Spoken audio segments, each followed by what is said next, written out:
We have such an honor to invite Professor Chen to visit at the Tingabing Jiabing Foundation scheme. So also many thanks to Tingabing Foundation scheme. Thanks ARC colleagues to coordinate this wonderful event. So let's welcome Professor Chen to the event. Okay. I thank you very much for Professor Yang Lan's introduction. And then it's really my great honor.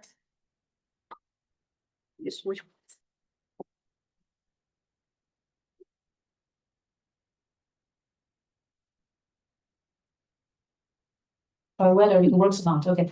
And it's my great honor to be invited. Hi, hello again by my old friends, good friends.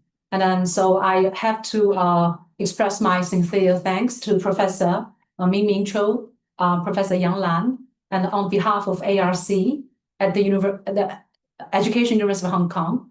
And then very gladly I see some old faces, my friends, Professor Li Man, and then some of the students we met 2 years ago. So it's really good to be here again. It's my pleasure to share some of my research findings about the understanding disadvantaged students in China. And I'm trying to focus on the environmental support and the psychological strength, and then say how they shape their success at school, particularly. Of course, during the lunchtime, I had a very delightful discussion with Professor Ming Chu. And then actually, he has been doing a very important consulting work for the very established government, a very famous company. And then so I can see actually the education, the analytical assessment can help a lot of things. So from Ming Ming's perspective, it's a kind of like word wheel, but my study focus on the microsystem. It happens, the stories, the students' development happens at school, at home, and say, as an educator and a psychologist, what I can do for them. But of course, it's just a part of my work. And then I'm really happy to have the chance to discuss with all of you. Yeah. So today, my work.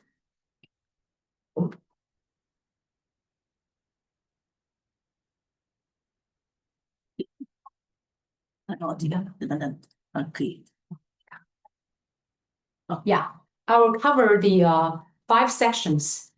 Who are the disadvantaged students and why I focus on them? And what are the theoretical perspectives that I understand their positive development under adversity, and some of my empirical studies.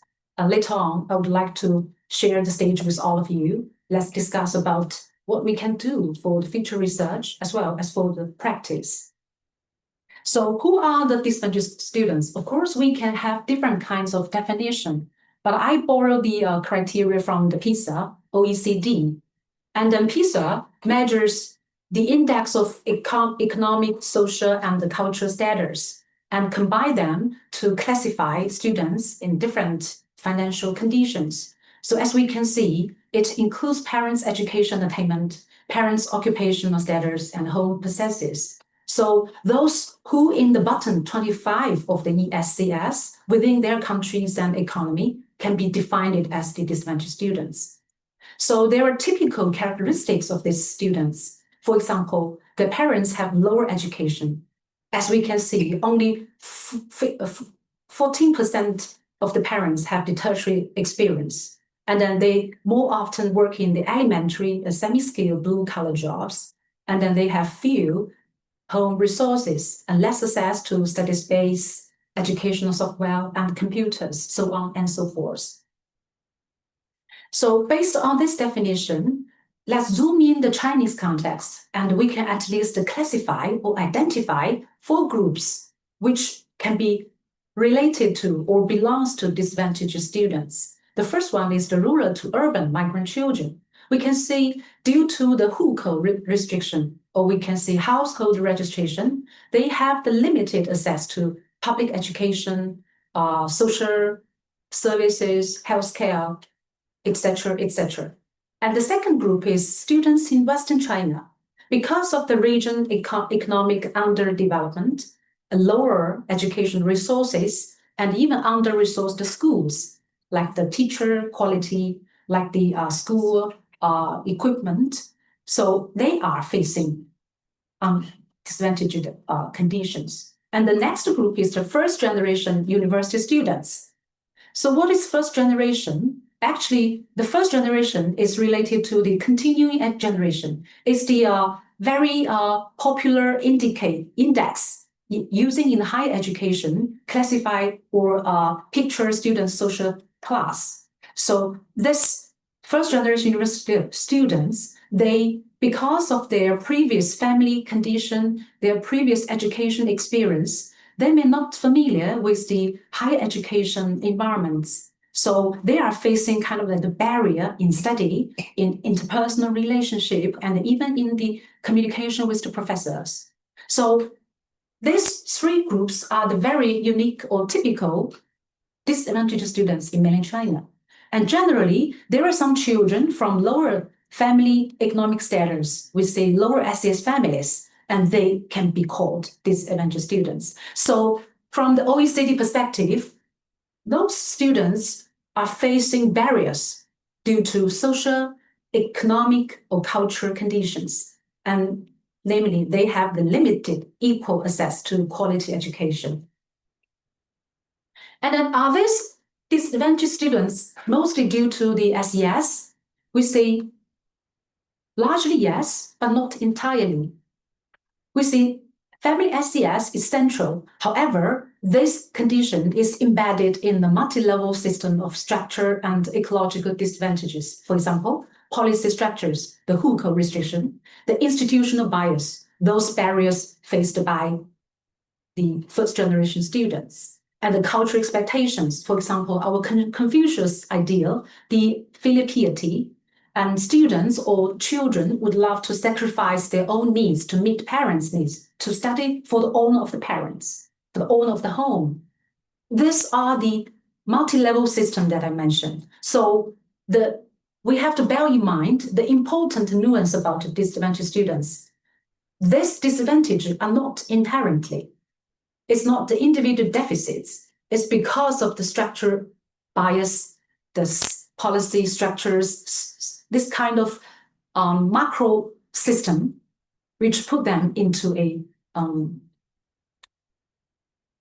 adversity or difficulties.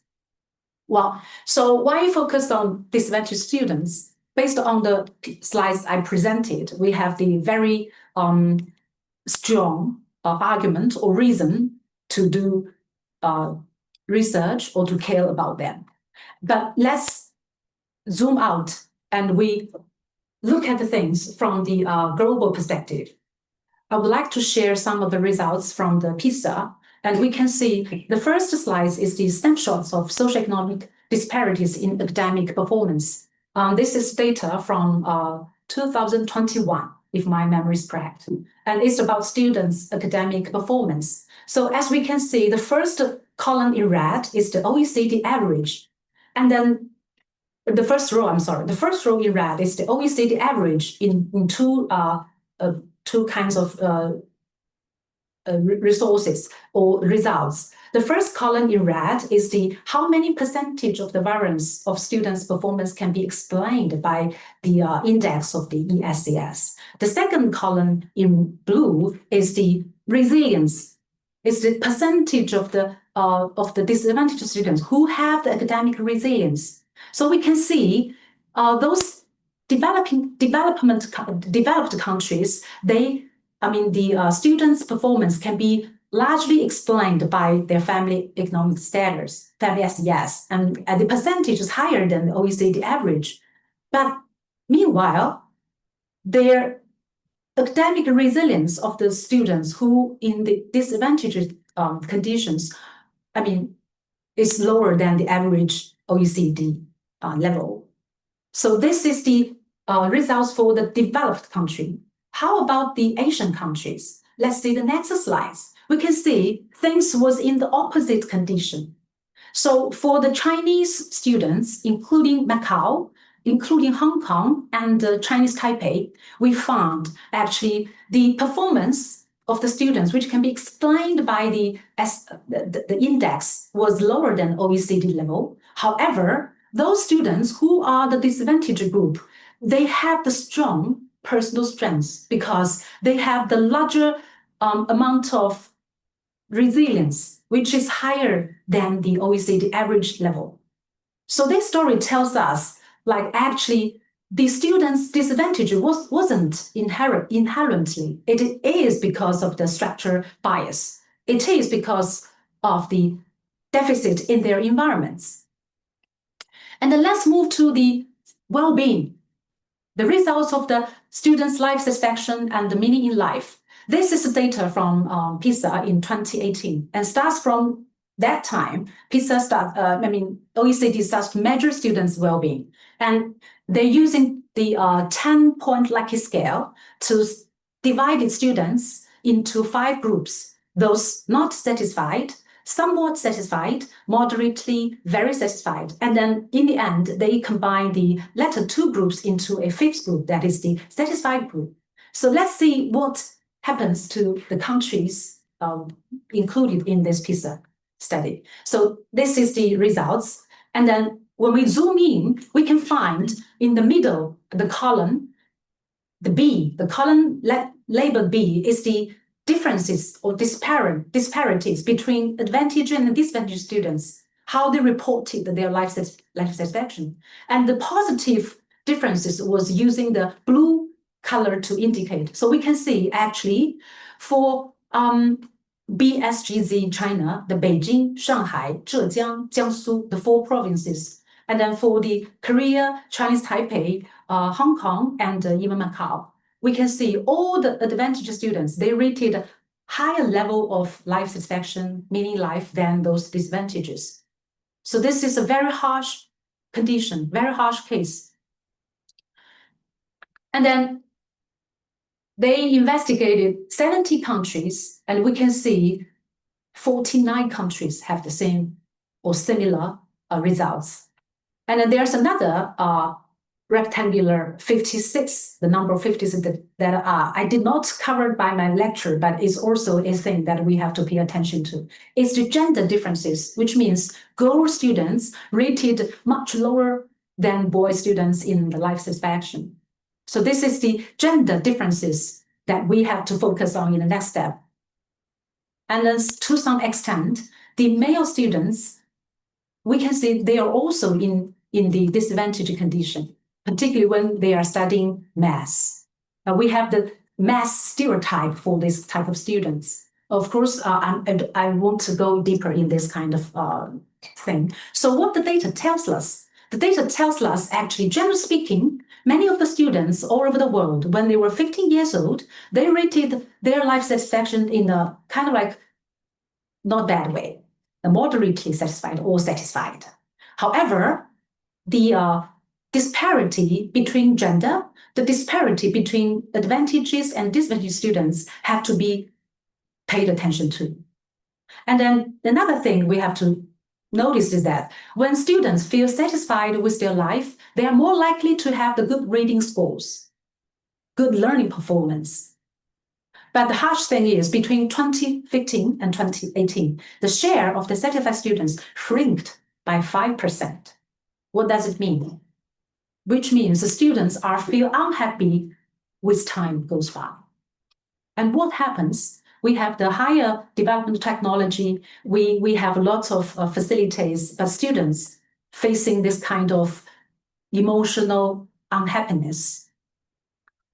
So if we mention the things from a global view, and let's go a little bit into the Chinese context, we take migrant children as an example to say why we have to focus on this disadvantaged students. So here is a picture showing the significant increasing starts from 2000 to 2020. The number of the migrant children is getting increased, still increased.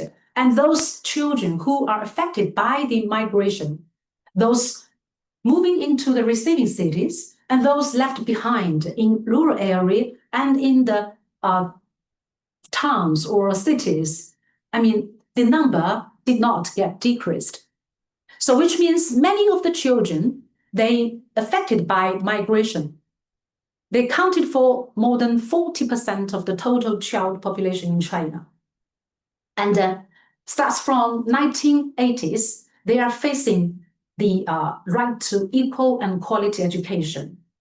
Of course, Chinese government have been doing a lot of policies to improve their the students' condition. For example, starts from 1996, the government has launched a serious measure to promote migrant children's education. And then in 2016, there's a very important policy launched and mentioned the local receiving, the receiving cities, the public schools have to contain, accommodate the migrant children. And then the government has to consider their welfare into the development plan of the city and into the education plan, so on and so forth. So these are what we have been doing for them, but the things hasn't to reach the idea expectation.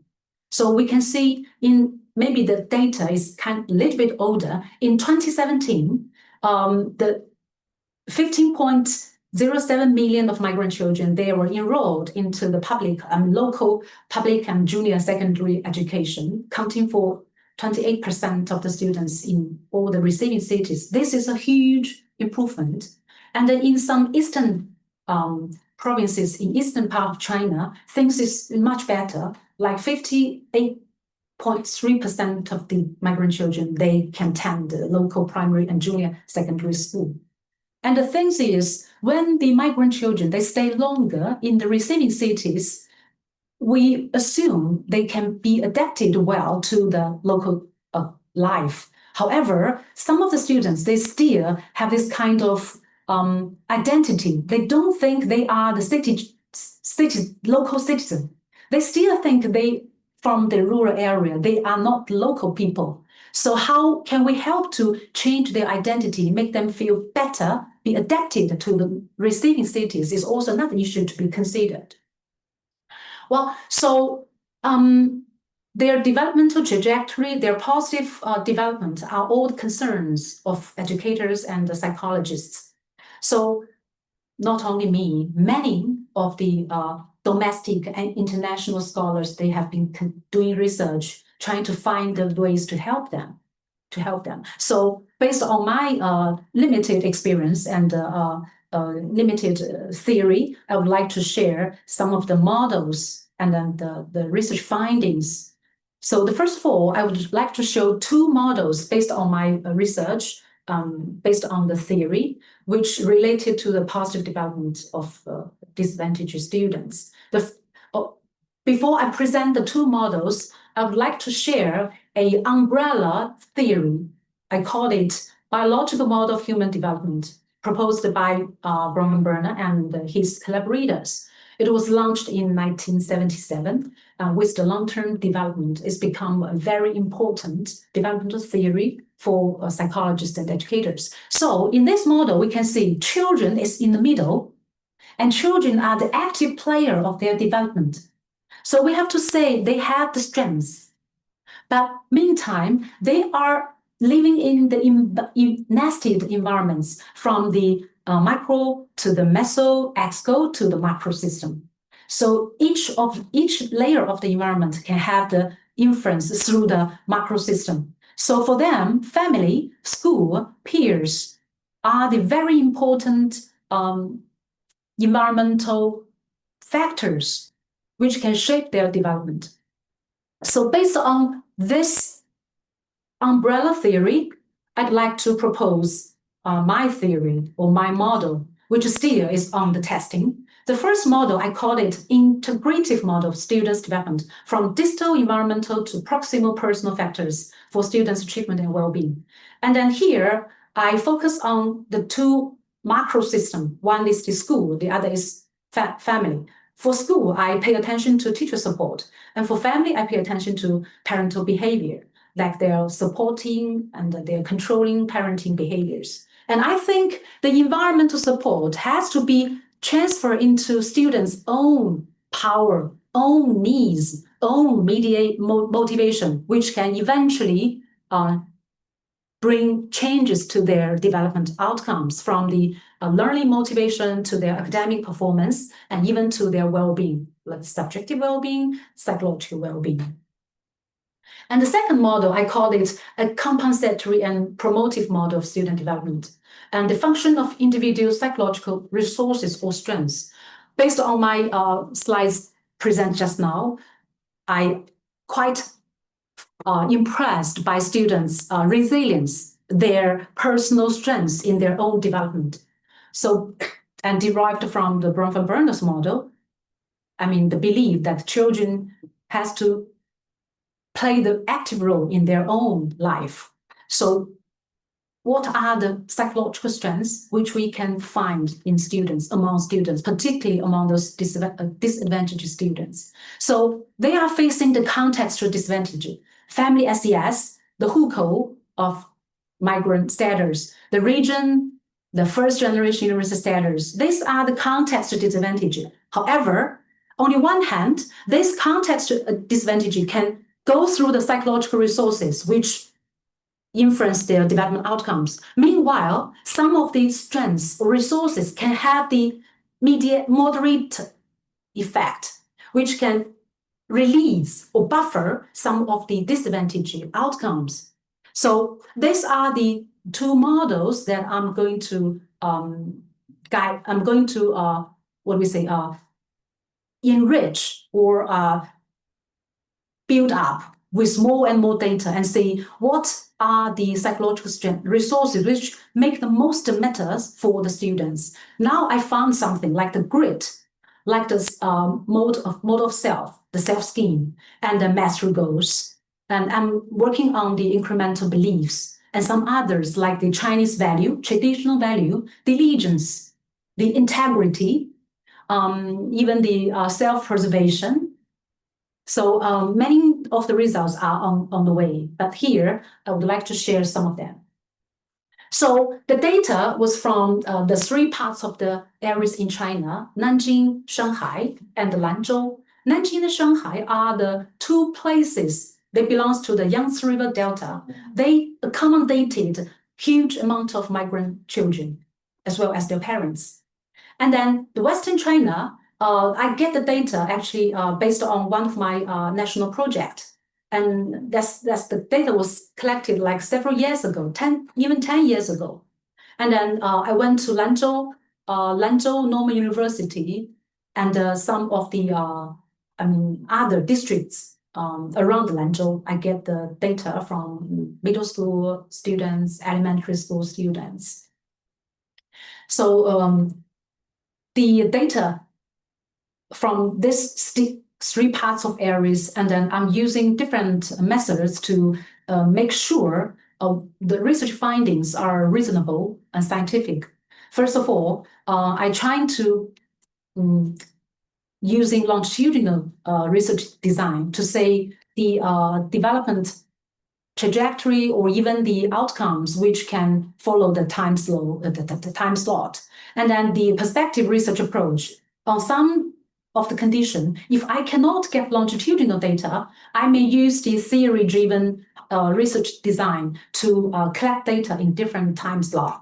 And then some of the mixture research methods, such as the interview combined with the quantitative survey, and then the data analysis, including two parts. First of all, if I gather data from different groups, I want to make sure the different groups have the same understanding of the items and the measures. Because without the measurement environments between the groups and even between the time slots, we cannot attribute the findings to the group themselves. They have lots of measurement errors, right? So based on the measurement model, I'm doing the structural model. There are different kinds of statistics.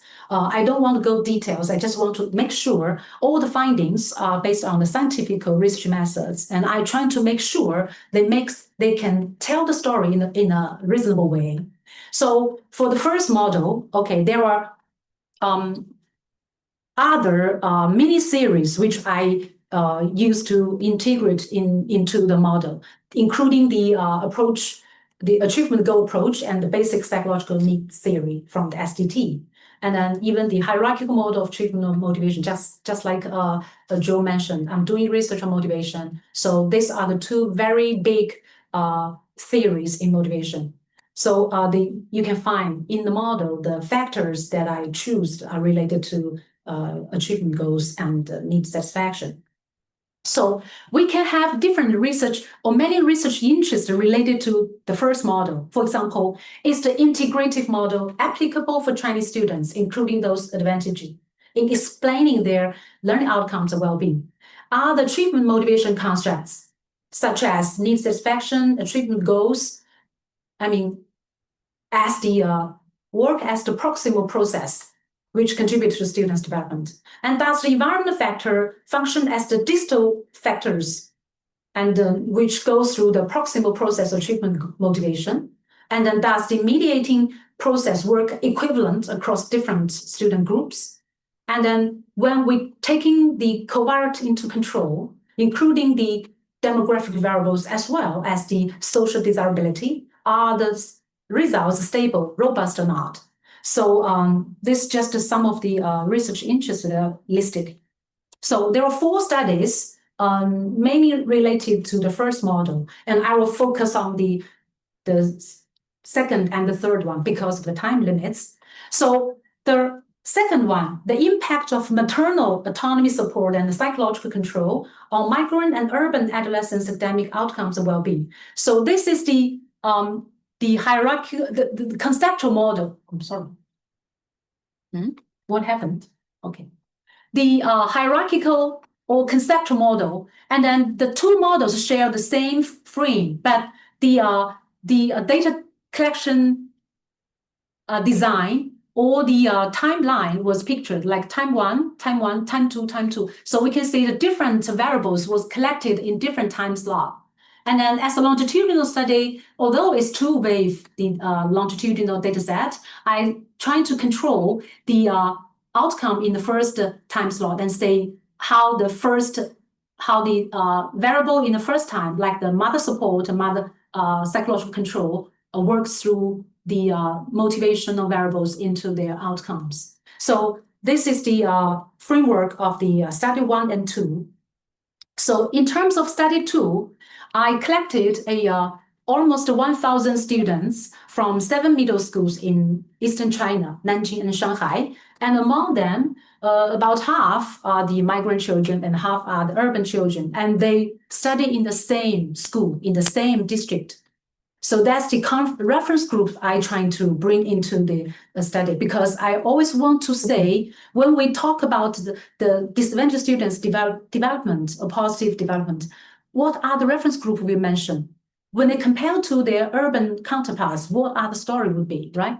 So here is the diagram, the past diagram of the results. And we can see maternal support, autonomy support, and maternal psychological control, they both contribute to students' basic psychological needs, their needs satisfaction, but work in the opposite way. And compared to the psychological control, seems like the autonomy support can contribute more to students' basic psychological needs. And then when they feel satisfied, and they are more likely to adopt master approach goals, and they are more likely to adopt performance approach goals. And then, although the linkage between need satisfaction and performance approach goals is also positive, but the strengths, the effects is smaller than the 2 approach-based goals. And then the 3 treatment goals can have different function in students' intrinsic motivation, external regulation,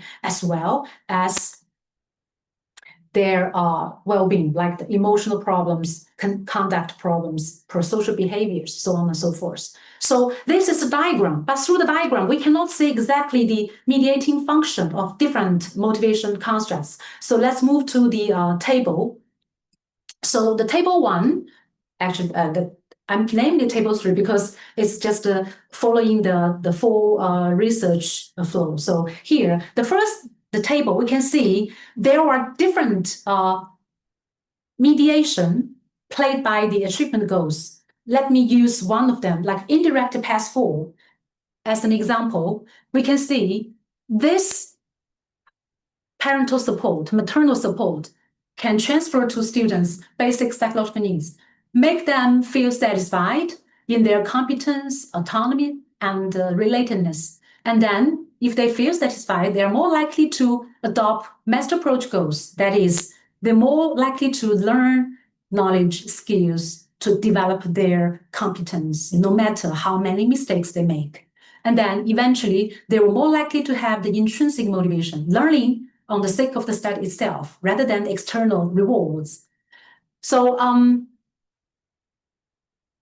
and then the bottom part is the psychological control, the opposite way, opposite behavior of the autonomy support. And we can see when parents showing psychological control, and then they will harm the psychological need satisfaction, and then they will reduce their intrinsic motivations through the performance approach goals. And then here, the psychological control have the direct effect on their students' external regulation, which means they study, they work hard because they want to meet the parents' standard, meet teachers' requirements. They do not study for their own sake, for their own purpose. And then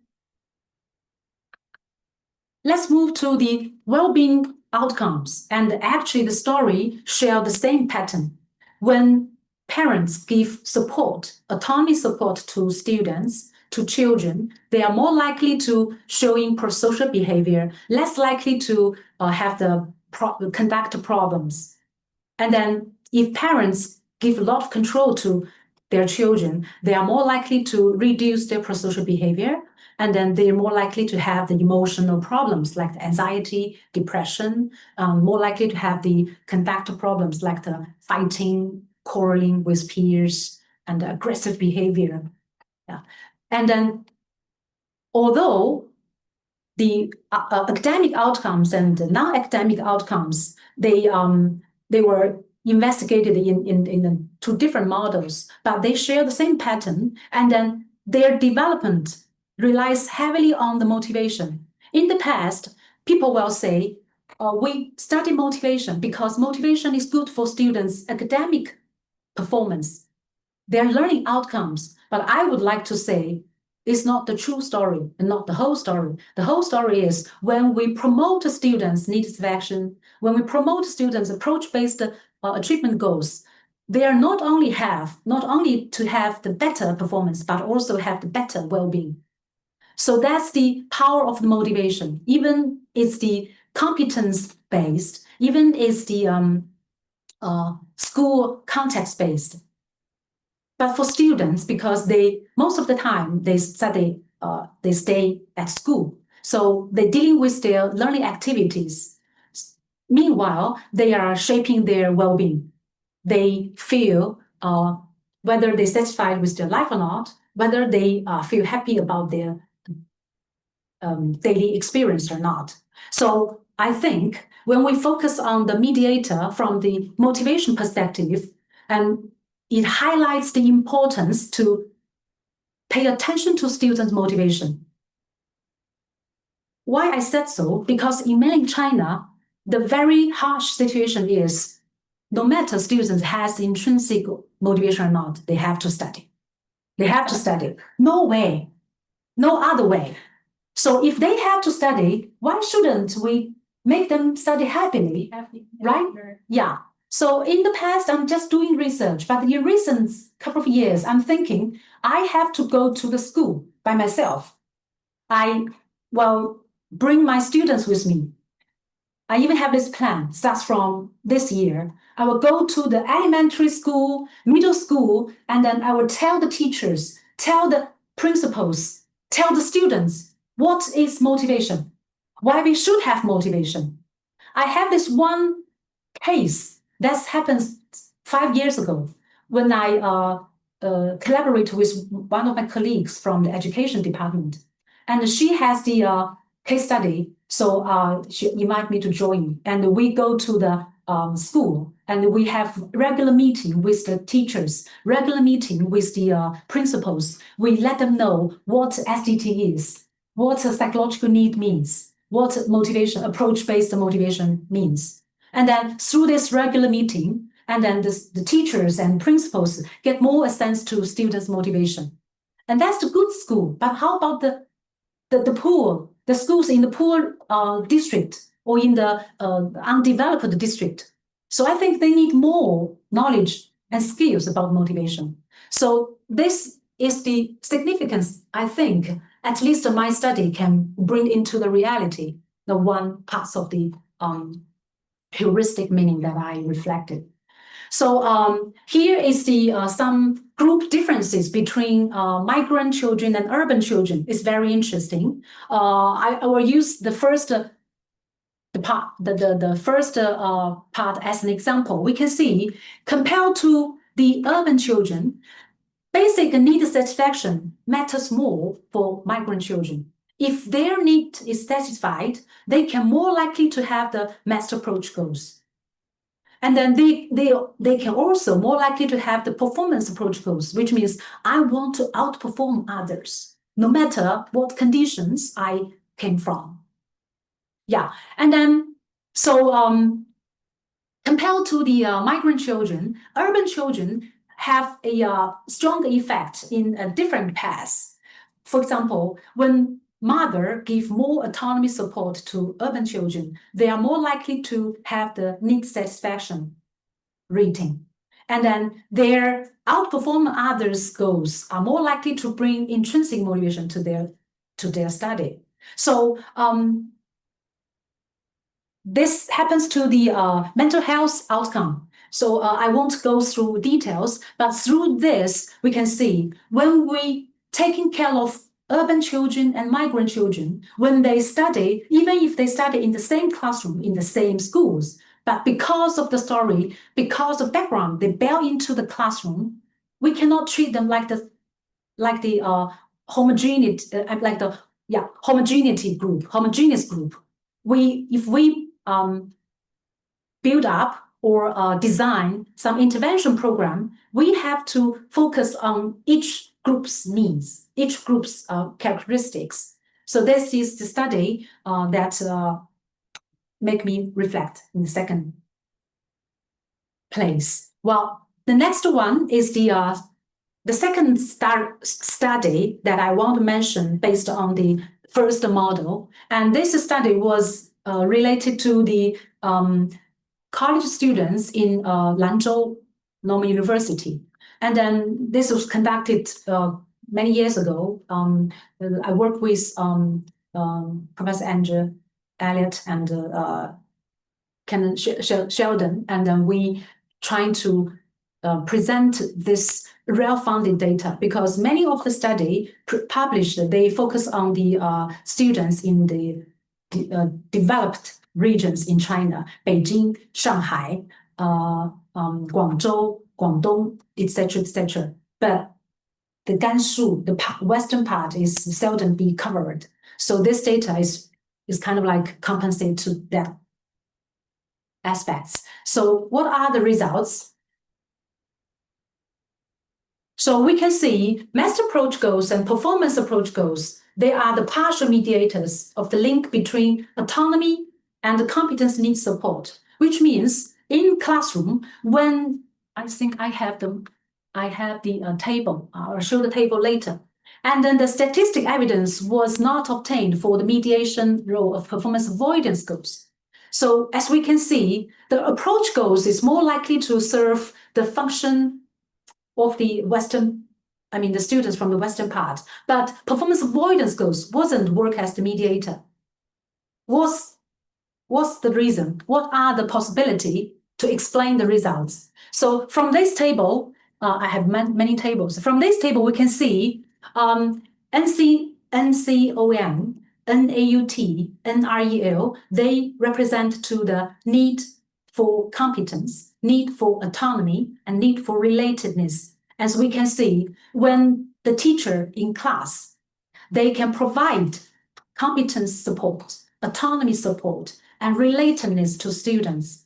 And they are more likely to have the approach-based goals, less likely to have the avoidance-based goals. And then these approach-based goals can promote their intrinsic motivation and it can reduce their external regulation.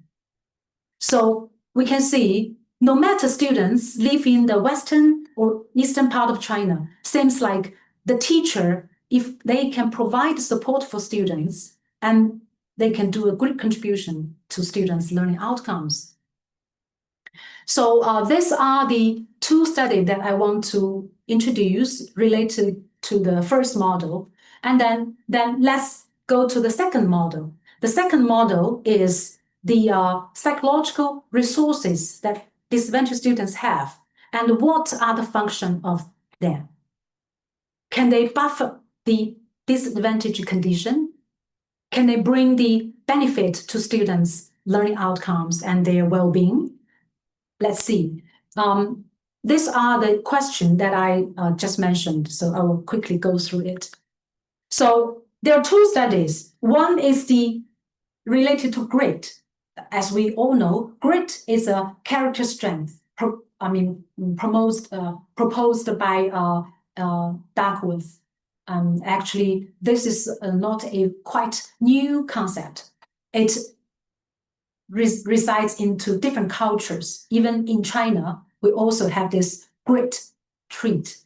For example, we have many proverbs, 铁杵成针, 滴水穿石, something like this. So our country and even the Asian country, they value persistence and effort. They think grit can change a lot of things. So we have this kind of a persistence belief, effort belief. So grit do play the role in advantaged students' positive development. And the next one is is a study I conducted 2 years ago with my master program students, and the results is written up. So we haven't submit the draft, but I think it's an interesting study. It's about the generation status of university students. So let's look into the first study and the results.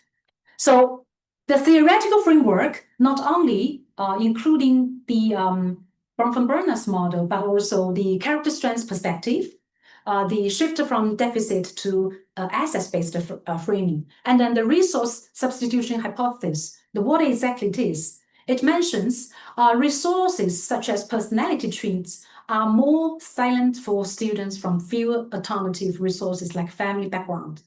And then there are some studies, they pay attention to Big Five. And then they found actually Big Five personality traits such as the conscientiousness, they benefit to students' learning outcomes for those from lower SES conditions. And then, but little research focus on students' well-being outcome. So this study is focused on their emotion and conduct problems.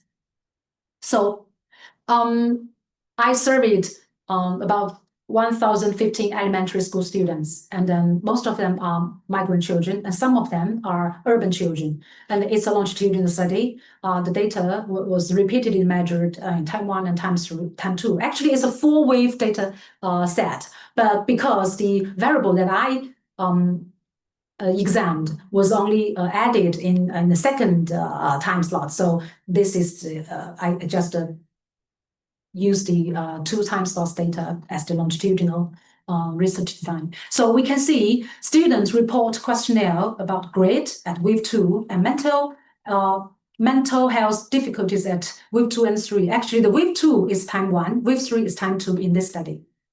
Well, so what I found grit, the different facets. We know grit have 2 facets. One is the consistency of interest. The other is perseverance of effort. I call it CI and PE as a abbreviate. So the persistence of the interest means no matter what kind of difficulties, I still have the interest in what I'm doing, and I'm going to focus on it. And then perseverance of effort means I working very hard to achieve my goals, no matter adversity I encountered. So I would love to put my effort in the things what I'm doing. So you can see grit is really focused on the long-term goals in under a very difficult conditions, especially. So we found actually grit serve as a substitution resources for the less socio-economically advantaged children. And then the two dimensions work differently for urban children and migrant children. So I use the response surface analysis to visualize the results, the interaction. So here I'll give you two pictures. The first picture, the two pictures belongs to the results of urban children, and we can see when students rated their family conditions in the very lower level, that's the SD is the minor 2, and then with the increase of their perseverance of effort, their emotional problems will decrease from 0.1 to 0.2. Can you see? This is the 0.1. This is the their levels of their emotional problems. But with the perseverance of effort going higher, their emotional problems will decrease. And then the left picture was the results without control any covariant, and the right one is control their social desirability, which means I remove the students' social desirability if they trying to like exaggerate the values or norms that the society valued, right? So we can see the two pictures share the same pattern, which means after we remove the social desirability, persistence of effort still function the same for urban children's emotional problems. They can decrease those students' economic problems who from the very poor family conditions. And then what are the story for the migrant children? We can see for migrant children, the function comes from the consistency of interest, which means actually the pattern is the same, right? 0.1 to 0.2, the decreased the trend. And then we can see for the students live in the poor condition, if they have the migrant status, they have the migrant experience with the strengths or the improvement of the consistent interest, they are less likely to have the conduct problems. So this tells us, again, even migrant urban children study in the same district, the same school, same classroom, they have the different stories. They have the different developmental trajectories. So if we're doing the intervention or any education policies, we have to taking care of the group in different ways. Of course, both of them can benefit from the grid from this kind of personality trait. However, they benefit from different perspective. So people will ask, why? Why consistency of interest works more likely for migrant children and persistence of effort works more good or well for the urban children? Yeah, based on my experience, I think for the migrant children, based on our data, we can see they have little study space. Their family condition is quite poor. Many of the family, they rent houses for themselves. And then so for them, the educational resources is kind of shortage. And then what they only can do is digging or insist on their interest as much as they can. If parents can give support to cultivate or maintain their interest, and they can have, they won't have the kind of like aggressive behavior or conduct problem. they are more likely to focus on their study, less likely to have fight, quarrel, or kind of like contact problems with their peers. So this is good for the migrant children. But for urban children, even if they live in the remote district, but their reference group is the other urban children in other districts. So they feel like sad or depressed about their conditions, their performance. So at this moment, parents may or have to pay attention to their persistent effort, like don't worry, working hard, continue, and then you will, I mean, have a better performance, have better outcomes, and then their depressed, their anxiety may released to some extent. So this is my possibility, my explanation to the results. But anyway, this is just for one group of migrant children. And what are the story for middle school students? And what are the stories for those in the higher education background? We don't know. So we deserve, I mean, this kind of research deserves more attention from the different scholars which are interested in disadvantaged students in China. Well, okay, and then last study that I want to share is the impact of generation status on Chinese university students' academic performance and well-being.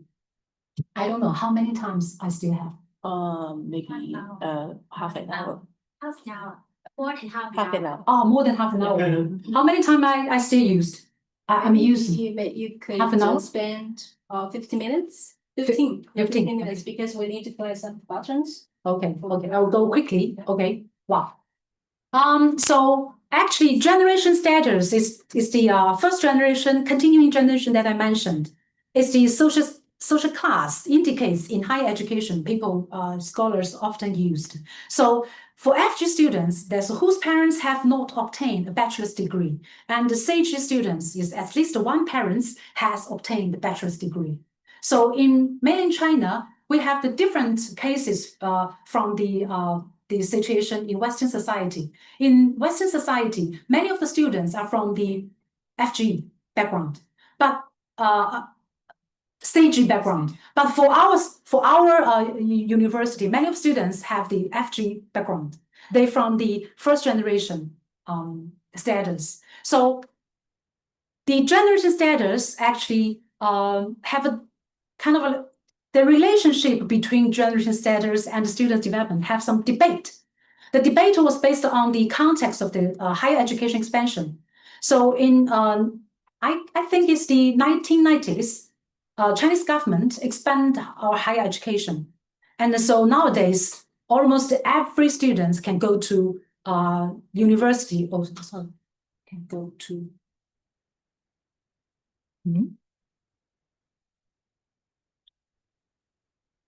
which one? Just click outside. Outside. I don't know what button I just did. But that's okay. Yes. I think you should close the file because like this is not shared. This. Just Yeah, it's okay. Oh. Is it this one? That's right. That's right. Yeah, okay. So does expansion reduce inequality? There are some debate. Some people think yes, because almost every students can go to university. But some others don't agree. They disagree because the university quality methods. There are the first tier, the second tier, and we call 985, 211, and nowadays we have the 双一流 different labels, and indicate the resource and quality of the university. So expansion did not reduce inequality. Based on the culture, capital theory, and social class theory, we all get familiar. The Bourdieu, he mentioned because the higher social economic status can have more resources, and they even get more familiar. They are more familiar with the higher education systems, so they can help their children to design their future.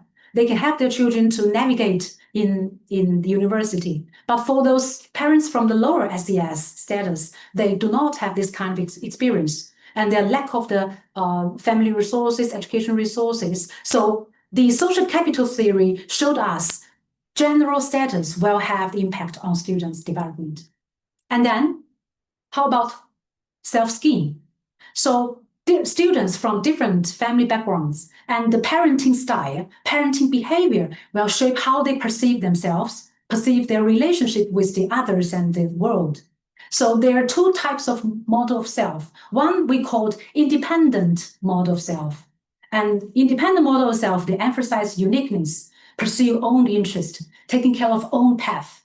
And then in interdependent self, pay attention to people, peers, teachers around them, and care about other people's opinion.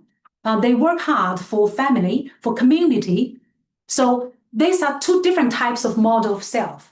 And then when students bring the different types of models of self into the university, what will happen? So there's a theory we called cultural mismatch theory, because higher education are more cultivate individuality, independence. So which is good for the students, build the independent model of self. But for those model of self who are interdependent, they may encounter some difficulties and problems. So what is the case in mainland China? And while model of self work as the mediator in between their generation status and their outcomes, and what are mechanisms that general status will influence students' learning outcomes and well-being. So I conducted 3 studies to focus on this. Skip this. So the first study, perhaps take a little bit look on this. So this is the treatment goals and the hierarchical model. I'm using this model to build up the mediating function. So as we can see, in the left side, there are many individual factors and environment factors. One is the demographic variable, SES, sex, and the other is the self-related variable. And so which means both of the variables can work as a distal factor and then impact students' adoption of treatment goals, and then eventually influence their personal development. So this is the framework. And then the 3 studies is skip this because of time limits. Okay, research purpose. Let's see, the research purpose like what I mentioned. Well, general status will influence student development. Well, model of self work as mediator. And what are the other mechanisms in between these 2 antecedents and consequences? And so the 3 study is the mixture research method. First study is interview. The second and third study are survey. So the interview actually, I and my students interviewed 15 students, and most of them are first generation status. And then they do exposure their difficulties encountered at the university. Some of the students mentioned, I study or I go to university only because I want to meet my parents' expectation. I do not want to let them down. And then, but those from the continuous generation, they said, my parents encourage me to explore my own interest. I do not have any pressure from my parents. And so this is their motivation to enter the university. And then the difficulties they encounter actually also tells us the influence of the gender status. For example, one of the students mentioned, I do not have experience using computers before I enter university. And then in my elementary and middle school experience, we seldom use computer. So when I go to university, when I had the class, I feel lots of frustration. I feel frustrated because my peers, they have the experience play the computer a long time ago. So the task, they can finish the task in 20 minutes, but I have to use 45 minutes. And it doesn't It doesn't mean I do not want to study hard, but the situation do make me feel sad, depressed. So you can see the difficulties from the family resources, from their previous experience. And then, so they have the motivation, emotion, differences when they study at the university. Well, so based on the qualitative interview as well as the theoretical framework, I'm going to do some quantitative study to say whether the relationship that I found can be tested, can be examined, can be confirmed. So these are the key findings from the qualitative study. So these are the quantitative study. I have 2 quantitative study using the prospective research approach. So the first one surveyed 442 students, and then they finished the questionnaire, and then including their demographics as well as the well-being. I surveyed their subjective well-being, life satisfaction, positive negative effect, and the meaning in life, the presence of meaning, and then the seeking of meaning.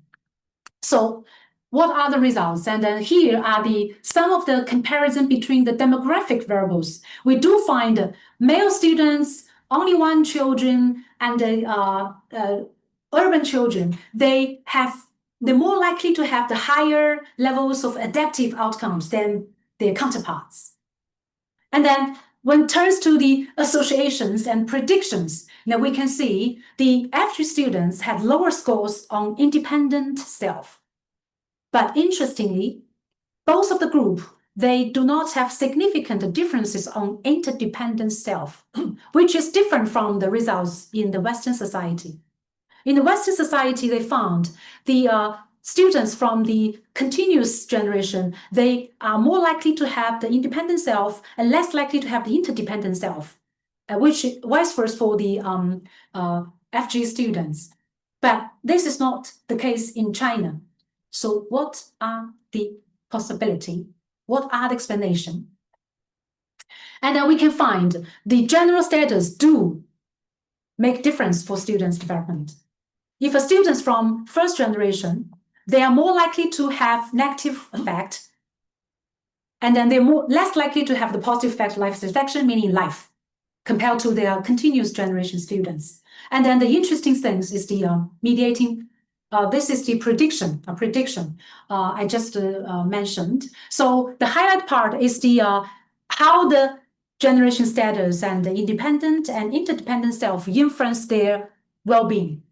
So we can see independent self do not have the detrimental effect for mainland China students. They have the positive, it has the positive effect, but compared to the dependent self, seems like dependent self can facilitate more, promote more adaptive outcomes for the university students, and why. And then this is the mediation, and we can see generation status here are using 0 to indicate continuous generation, using 1 to indicate first generation. So which means the first generation are less likely to have the independent self, which will influence their academic performance, life satisfaction, positive effect, negative effect, so on and so forth. So the effect as well as the direction of the effect says first generation students less likely to have independent self, and the independent self actually has much more promotive effect. If a student has less likely to have independent self, they are more likely or less likely to have the positive development, and then more likely to have the negative development outcomes. So this is the mediation. And then follow this study, I conducted another one. In that study, I put a treatment goals into, and I want to say whether students' self will influence their adoption of treatment goals, and then eventually influence their meaning in life. So here is the last study that I want to mention. So here are the similar results between the different groups, the gender the one-child family and the rural-urban student groups. And here is the mediating function. As we can see, gender status will have the negative effect, which means first-generation students are less likely to have dependent self, and the dependent self actually is good for presence of the meaning. And then this function is negative, which means first-generation students less likely to have independent self, which in terms to have lower levels of presence of meaning, and which similarly have the lower levels of search for meaning. So this culture mismatch theory did happen in Chinese students. So the university encouraged independence, encouraged individualism, encouraged creative, pursue your own interest, maintain your own identity.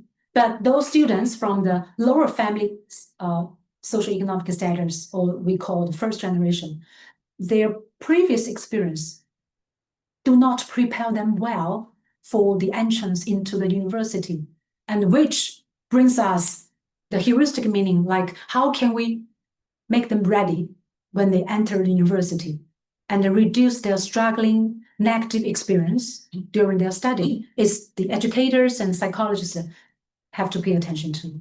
Yeah. Okay.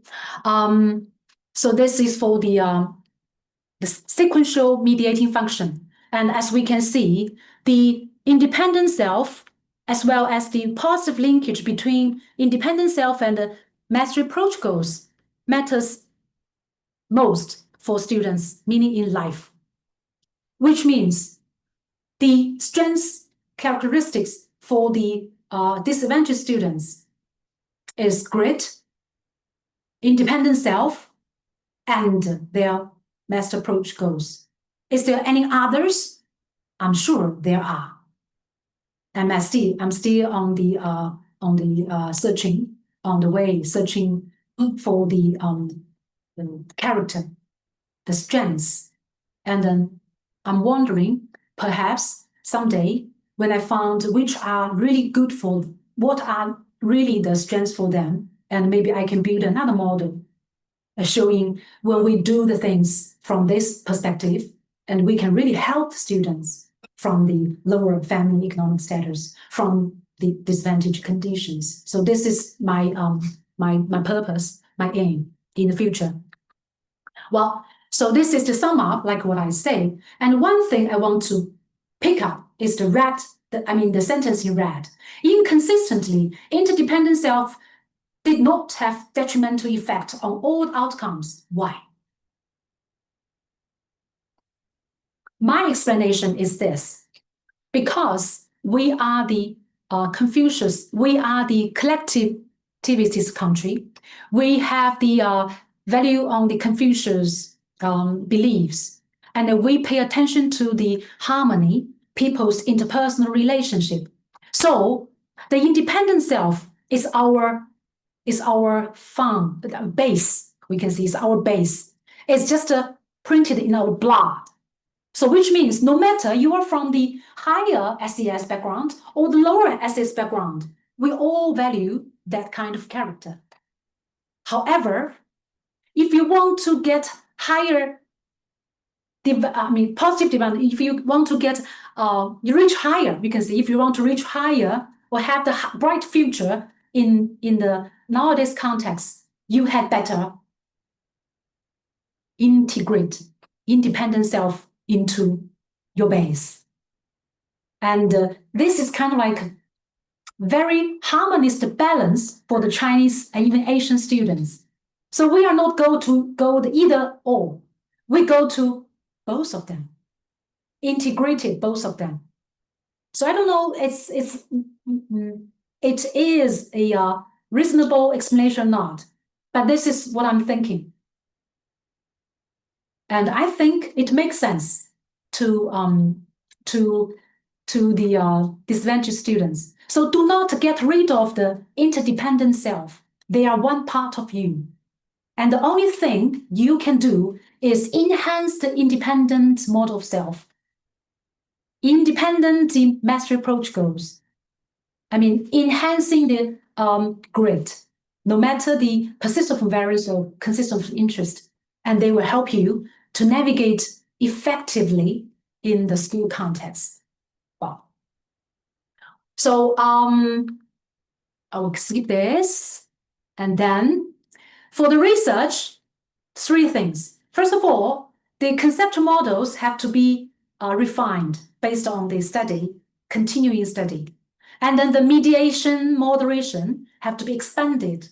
I want to find more adaptive factors for students, those from advantage conditions. And for intervention potential, I highlighted the specific intervention program for the different. They share the similarity, however, they have the differences. And then for the education, I think the strengths-based education, the context-sensitive teaching, and policy shift are all the things we have to working on. It's not easy.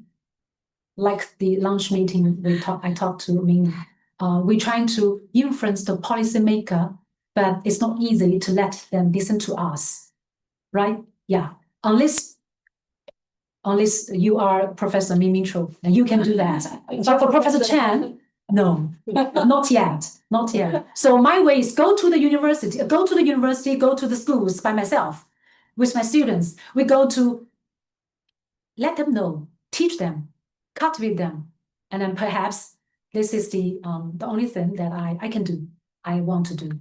So the closing thoughts is education equality is not just about access, but empowerment. The future research should explore how motivation, self-beliefs, school climate, and family environment interact with structural disadvantages in shaping outcomes. And this strengths-based perspective doesn't ignore inequality. So we have to work very hard, to find the solution. Also smarter. Yeah, smarter, yes. Okay, this is my speech. Thank you very much.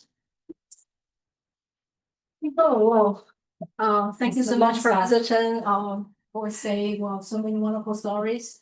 So before our collection of questions, I would suggest that we take photo first, and Professor Ming to deliver souvenirs to Professor Thank you Chen. very much. Yeah, I have prepared some special souvenirs for Professor Chen. Please come. Photo time. You hold you hold this. Yeah. Oh, thank you very much. I hold this. Yes. I hold There it this. is. Take it, there you go. I hold this. Yeah, join us. Yes. This symbol. Here first, okay. 3, 2, 1. One more. 3, 2, 1. Okay, here. 3, 2, 1. Yeah. Great. Then a group photo Yeah. with those We must, students and colleagues, please. Yeah. Everyone come. Let's sit in Okay, here we go. the middle. Cheers. No, take from this. Oh, dude, sorry. Come together? Yes. Sit in the middle. I say in the middle. Oh, like this? Okay. Sit. Good. Great, okay. Okay, okay. 3, 2, 1. One more. 3, 2, 1. Thank you. Are you using like? So, yeah. So we still have some time. We still have some time to collect questions. So me first. So, dear online audience, if you have any questions, feel free to input your questions into the chat box. Then I will get back to you very soon after the on-site questions. So me, please. Yes, I think, hello? Yeah. I think your idea is quite good in terms of cultural explanation. In fact, you could ground it in resource substitution theory. So just like you have substitution resources, you can also think of substitution of cultural value resources. So I think that fits very well. In terms of other factors that might differentiate first generation and continuing generation students, my sense of belonging is very important. So when if you have a lot of continuing generation students, they know each other well, they come from similar culture. When new people come in, they often feel a difference in sense of belonging. And so in the West, what they do now, like it wasn't here like 10 years ago, is they have orientation for everyone. Mhm. But before the general orientation, they have a special orientation just for first generation students. They get to know each other, so they build that sort of common bond that they're Community, missing. yeah, Yes. belongingness, that's good. The third thing is, in terms of the explanations of why the differences between the urban and migrant students, Mhm. there's a difference in consistency of interest and also persistence of effort. So I think you could definitely test your idea and compare it against like other people in those schools. I think there are questions even in PISA on that now, like what are the basis of comparison? If not, you could definitely ask them. Another possibility is that it's not only about the comparison, it could be aspects of being rich and also like being a migrant. So there's research showing that when people are rich, and they have too many other things like video games or distractions, Right. they succeed so easily in other games that they give up very easily. So that's why like the persistent effort is a problem for urban students. Exactly. But then for migrant students, they're coming from different places. And so the excitement of the city is a problem. There's so much stuff in the city, they're not used to it, there's lots of things going on. So it's very easy to jump from like, one thing to another thing. So they lose consistent It's interest. a good point, a very good Yeah. point, yeah. So these are ideas, you have to test them. Yeah. I think these are pretty easy to test. Let's see.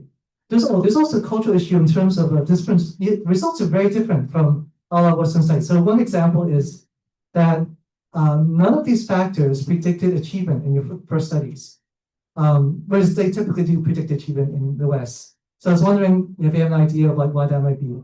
Well, that's a good question. And then first of all, I have to thank you very much for your insightful point, explaining how the different aspects of grid influence the urban and the migrant children. Yeah, that's like you mentioned. In the future, I will do some testing, see whether it is the true story.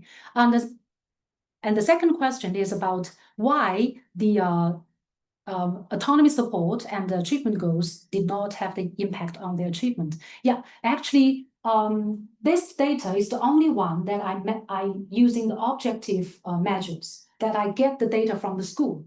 That which means the school principal give me the students mathematics, language, and English, the different kinds of subject matters, the scores.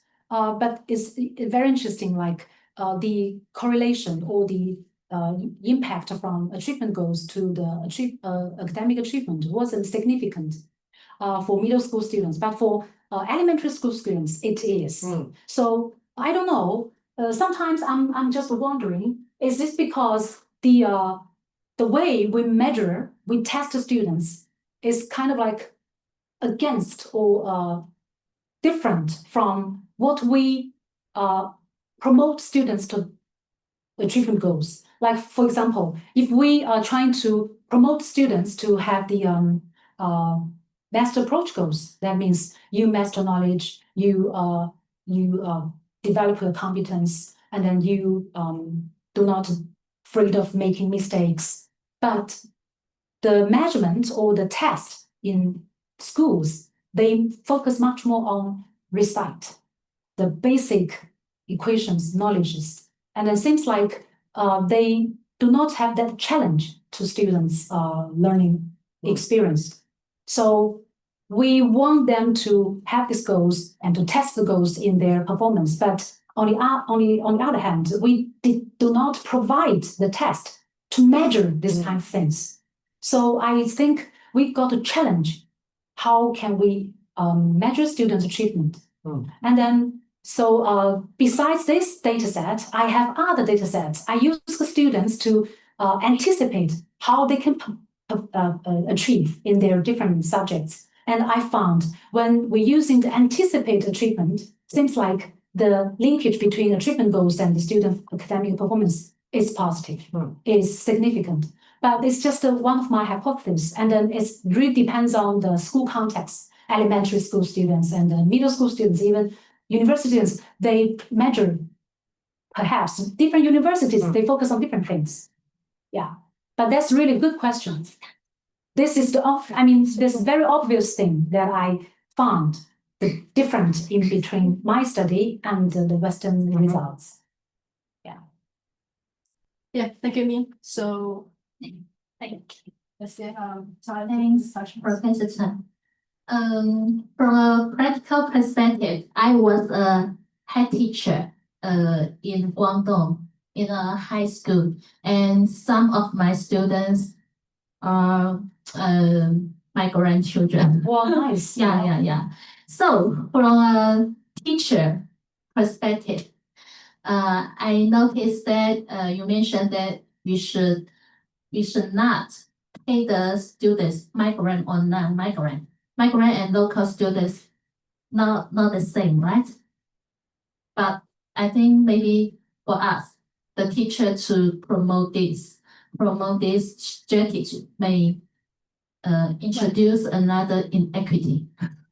Yeah, because most people, all students learn in the same classroom. Why? Yes. Why you treat another student more different or more, or with a better or more attention? I think maybe it will facilitate another inequity. No, just from a teacher's perspective. Yeah. No, yeah, not. I also agree that it's difficult to promote this equity. Yeah, you mentioned a very important point in the reality of education. So on the one hand, we do not encourage to treat students differently because they have the same human rights. They have the same rights for education, right? And then, but on the other hand, we have old saying like 因材施教 from the Confucians. We have to treat students based on their personal characteristics, their personal background. So my point is, I did not say teachers have to treat urban children and migrant children in different ways. On the opposite, they have to love them in the same extent. They have to care their needs in the same level. But the different thing is, when they do the things, they cannot do it in the same way. They have to know this children is from the migrant background. They have the migration background. So when I love him or take care of him, I have to know his parents is working very hard. He lack of the parents' support. So as a teacher, I may give them more resources or support, encouragement in this side. And for the urban children, their parents already devoted lots of energy, money, time into their study. So when I treat this kind of students, I love them, I taking care of them, I have to know their background. And then if they already have a lot, and I would like to Mimi's mention, I will focus on their persistence of effort. If you do things, you do it from the very beginning. You do not jump here and there. And then if you have a lot of devices, lots of resources, you have to know how to select them, how to choose them, how to make a good use of them, rather than just bring all of them into class, into your life. So this is the differential treatment I mentioned. Yeah. I agree that. So I want to know, have you developed some workshops? Some workshops for the head teacher or the course teacher. Yeah. That's a good question too. And as what I mentioned, I only do in one case. Yeah. And in the past, I have the wrong belief. I think as a researcher, we just do good research, and the results will go to the reality automatically by themselves. But it turns to be I was wrong. If I do not let people know motivation, they will never use any strategy about motivation. So the workshop is a good idea. I'm going to do that from now on. Thank you.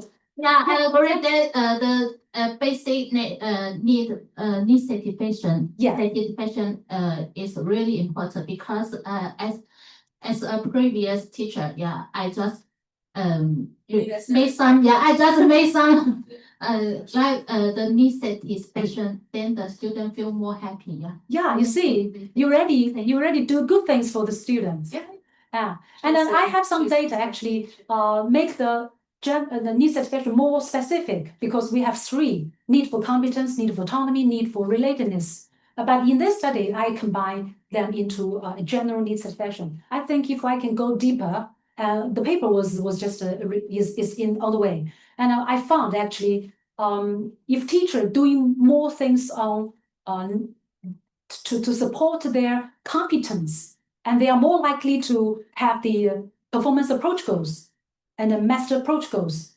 And then if the teacher pay attention to their relatedness, they are more likely to have the also both of the approach goals, but the effect size, if we compare the differences, the strong and the weak are kind of different. So I think if we can go deeper, we can find a different mechanism. Yeah, but your point is good. I Thank you. thank you for sharing. Prevention. So you need to prepare workshops. Yes. Any other comments or practical questions, maybe? Thanks very much for the presentation. Just have a quick question. I totally agree with how you interpret like interdependence and independence, but I'm just curious, Yeah. have you like conduct like analysis to test the potential interaction between independence and interdependence, because they are independent concept, and that's why you treat them as a separate construct in the model. And I think like let's say in Chinese context, it's very unique. In the one time, okay, we are highly interdependent if we follow like traditional cultural perspective, and then we have to really concerned about the relationship. But at the same time, due to globalization or whatever, we are also encounter the global challenges, and usually that will require us to be independent. Yeah. So in order to be better adapted into the contemporary society in China, I believe could be we need someone who need to be high interdependence and high independence. Yes. And yes. then like would you consider like the potential interaction between these two, and maybe that would be even interact with like the generation status, because for the like lower social class or the first generation student, they might like the benefit of having independence, what you show could be greater. But for those who from the continual generation, I believe they already high in independence. And but maybe for this group of students, higher interdependent would be greater for them. So and then end up the three-way interaction could be feasible. It's just like curious whether like you test like this kind of. That's a wonderful idea, I think. In my study now, we just treat the two models of self as a separate or simultaneous variable, but they do have interaction. If I say interdependence is the base, and the independence would be the enhancement in the self scheme. So how can we examine their function together? So there might be two things. One thing is doing many of the people nowadays, they do the latent profile analysis. They say whether people have different patterns or not. The patterns may have different outcomes. But I think there's another way. Like the third study I introduced, I would love to use the response surface analysis to say the similarity effects. I think if a person have a higher interdependent self, meanwhile has a higher independent self, that's the perfect thing. I prefer, yeah. So the similarity effects might be a good idea to examine the interaction. Yeah, thank you very much. I think any additional insights or questions? Okay, no problem. Yeah. Thank you so much for your thoughtful sharing. And I have two consider. The first one is that in your study too, and you consider maternal autonomy and maternal psychological. But actually in mainland China, maybe especially in the disadvantaged family, maybe the other family members, such as the grandparents or father, and what do you think the other family members have the effects on the children's development? Yeah. That's a good question too. Yeah, thank you very much for your question. Thank you. And my data is just to focus on the intact family, the parents and children. But nowadays, particularly with the new child policy, we encourage parents to have 2 or even more children, as many as they want.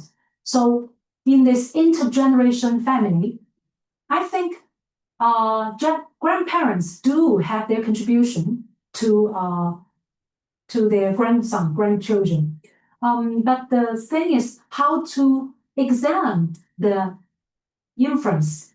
So I'm wondering if the parents share the same value with the grandparents, or grandparents accept the parents' value, they can reach the harmony which can bring the benefit for students, for children. But if they have the conflict in their value, like how the children can what the children can eat, or what they wear, or what activities they do, and can they watch TV for how long?